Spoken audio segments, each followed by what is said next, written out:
Hi and welcome, welcome, and hi and welcome.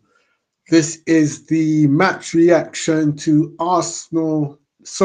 Sunderland 2, Arsenal 2. I can't believe it. I simply cannot believe it. It was a game where I thought Arsenal had that thought was too early in the second half. It was too early. There was when we were 2-1 up, it was like we had won the game, and yet we hadn't. So, anyway, back to the game. Back to the game. It was Arsenal, and they conceded their first goal thanks to Dan Burns. I call him Burns. Dan Burns. Thanks to him, thanks to him, we did not keep our clean sheet. But I guess the clean sheet record was going to come to an end at some point, and it had to be at Sunderland. Sunderland, a tough cookie of a team to try and break down. They were fourth in the league.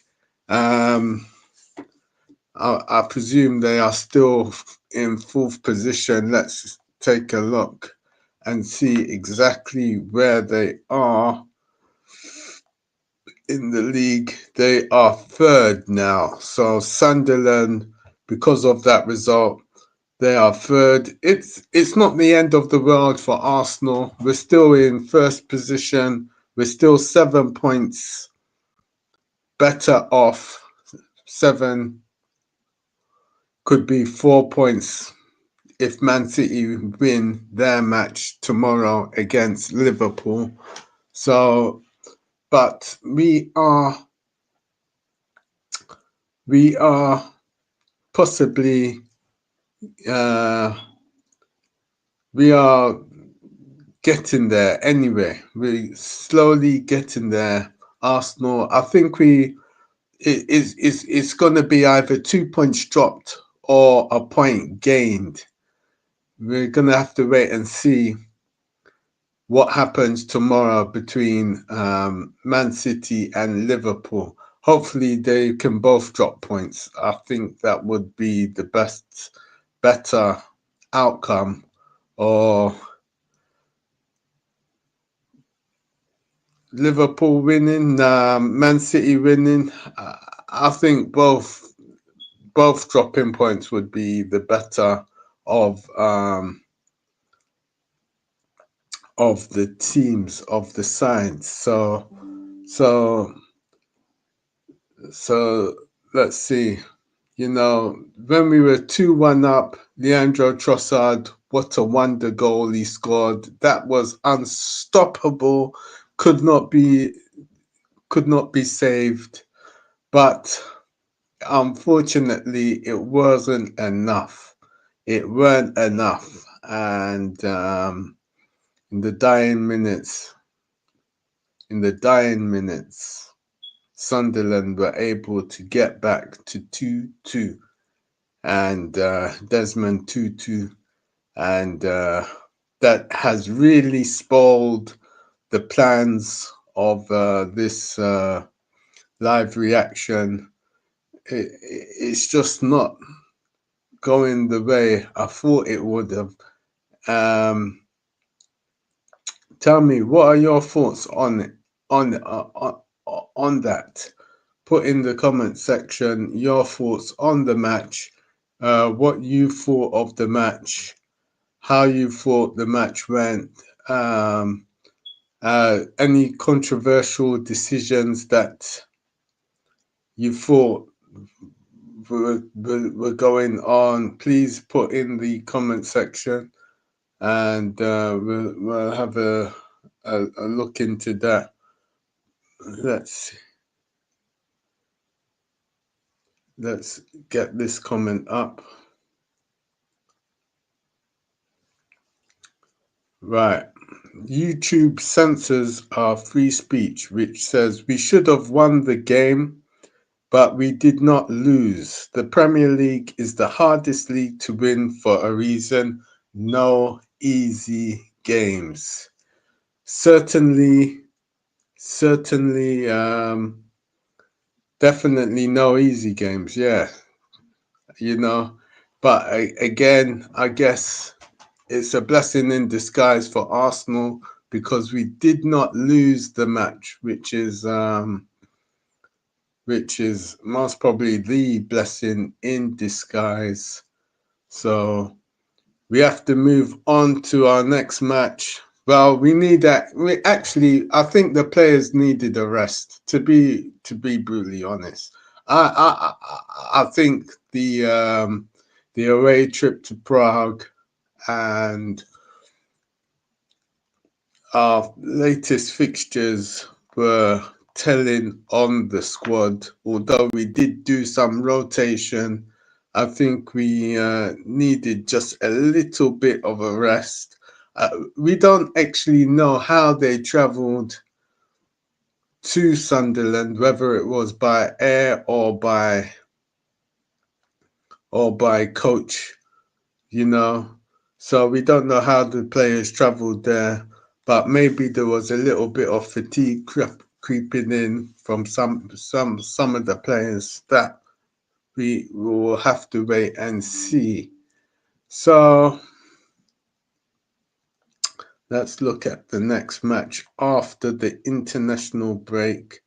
The next match after the international break is a break for some, not all, but hopefully, I don't know how long Gyökeres will be out for, but hopefully he will be back, and hopefully Martinelli will be back, and these guys hopefully will be on point, will be sharp shooters, sharp shooting. So hopefully they'll be on point because the next run of fixtures, the next run of games, we're going to go into November. Straight after that, we're into December. And we know we've got games left, right, and centre all over the place. So we're going to have to be at it. And hopefully, even Gabriel Jesus coming back from injury will be a blessing as well. So let's have a look and see there. We have another comment here coming in. We have 4 forward players missing. Marina is an attacking midfield player. He's a fill-in striker at best.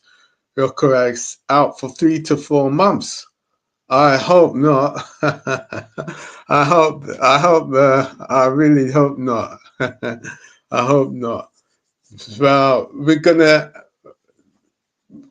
I think Arsenal, we need a bit more reinforcements. You see, we need reinforcements. We'll get to January and we have to do some reinforcements, I think, to get over the line and to definitely secure silverware. We will need reinforcements. We will need another striker, another top quality striker to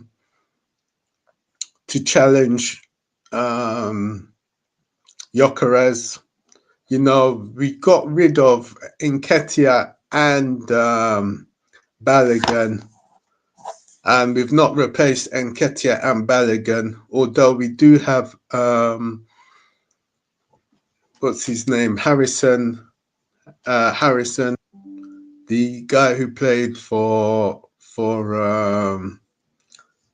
the Carabao Cup match against Brighton. We do have him, so he needs to get minutes, and hopefully he does pretty well if he can get some minutes.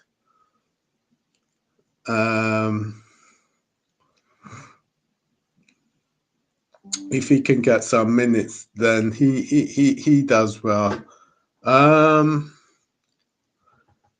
Yeah, I think in January we definitely need to reinforce the team. We definitely need to get a left winger as well. You know, Trossard is doing well. Martinelli, before his injury, was doing well. But I think if we can get a specialist left winger, the likes of Rodrigo, I think that Arsenal will be cooking. You know, you have Rodrigo on one side, you have um, Saka stroke, what's this guy's name again? Madueke, Saka stroke Madueke on the other side, and we have Gyökeres. So we need a left winger, I would say, to solidify the team, and we need another forward player. So if Gyökeres is out or not performing as well, I think Gabriel Jesus coming back will be a blessing in disguise. But what type of Gabriel Jesus will we get? Will we get a really hot Gabriel Jesus scoring plenty of goals, or are we going to get a lukewarm Gabriel Jesus? We're going to have to wait and see on that. But Gabriel Jesus, 200k plus a week, you know. I think we need another striker, you know, a youngster, maybe 22 years old or more, to be in competition with Gyökeres so that there's more rotation there. You know, unless Arteta's going to play the new guy, Harrison. I can't remember his surname off the top of my head. Harrison Edeji. I can't remember his surname, Harrison, but the Harrison guy, if they want to, he needs to get more minutes, especially in the Premier League, if they want to put him on. Let's get this up on the screen. So might be time to give Enreri a run out. Taking Eze off was a mistake in my view. After Eze was taken off, Sunderland laid siege to our goal and then they scored. So Eze coming off, but the other players needed to step up. You know, they have to do. Mikel Arteta has to rotate, I would say, and that is all I can say. He has to rotate. You know, it's a bit of a hard one because, you know, as soon as the player comes off, then, you know, it's going to be as such that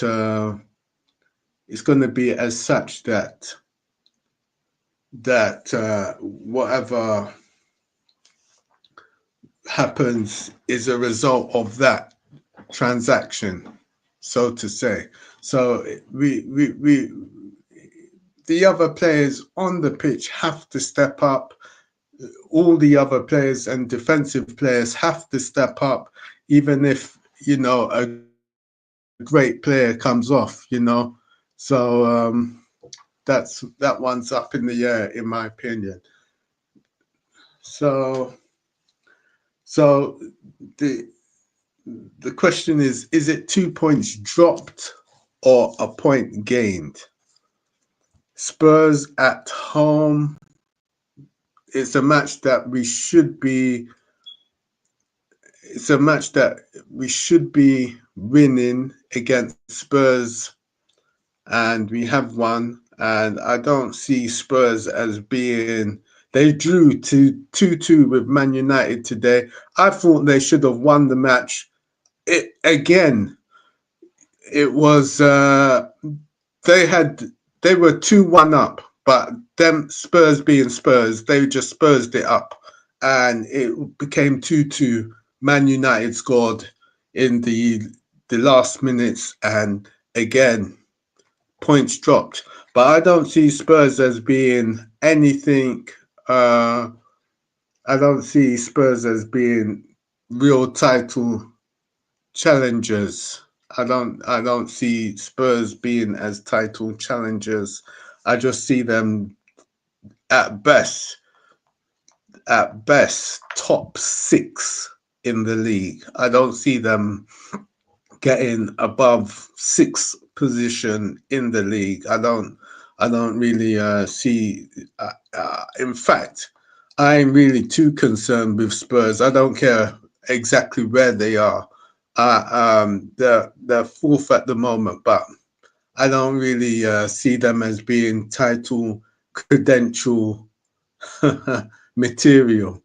So although they are a few points behind us, but I don't think they've got the will to last. I don't think that they have got the will to last. That that the length of the Premier League. But Arsenal, over the past 3 seasons, have finished second. So we definitely we have got the stamina to finish. So we just need a few more final pieces, in my opinion, to the pie. A few more final pieces to the pie, and we can see if we can get uh, get get get over the line. Yeah. So yeah, I spoke about that. Liverpool play Man City tomorrow. If they draw, which could happen, then we have not lost any points to anyone. Yeah. So yeah, it could be the case. It could be the case. Liverpool, Man City. I think for Man City, I heard that Haaland is out and it's going to be Mamouche. And well, as long as Haaland ain't in the game, hopefully Man City don't win. And you know, hopefully a draw would be the best case scenario for those teams. So we have to just wait and see. Pull it out there. Prayers for prayers for a draw. Yeah, prayers for a draw. Liverpool, Man City. So yeah. So the next run of games for Arsenal, we've got Spurs, then we've got Bayern Munich, a big game. Bayern Munich in the Champions League, and then we've got Chelsea after that. So it's a grueling fixture. This break has come at a great time to reset and reevaluate and to hopefully restart the run. Hopefully restart the run of clean sheets once again. We need to restart that and see if we can go on a longer run, 10 plus games of clean sheets. We have to see if we can do that and start picking up points. We've got Tottenham and Chelsea up next, and not looking too far ahead, we've got Brentford, then Aston Villa, and Wolves. Brentford, Aston Villa, and Wolves. So let me just get this message up. Did you see Arsenal women team getting robbed of a goal versus Chelsea by the referee? No VAR in the Women's Super League. Yes, I did see that, and I did put out a live reaction, which is in one of the other videos that I did earlier, which was discussing the women's game against Chelsea. It's actually controversial that VAR isn't in the women's game.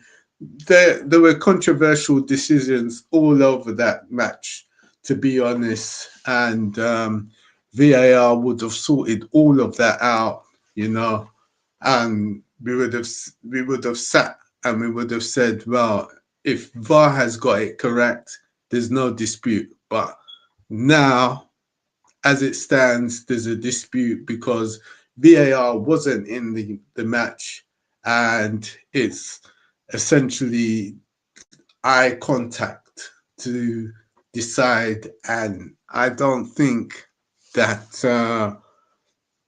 the angles and the actual speed of the running and the ball passing, you know, it's controversial. So that's my take on it. So thank you for. I think that's everything now wrapped up. Arsenal have got to regroup and re-energize and go again against Spurs, and hopefully we can win that match with a clean sheet, you know, and dominate the game and score lots of goals, and we move on to the next match. So thank you for watching. Please like and comment. Thank you.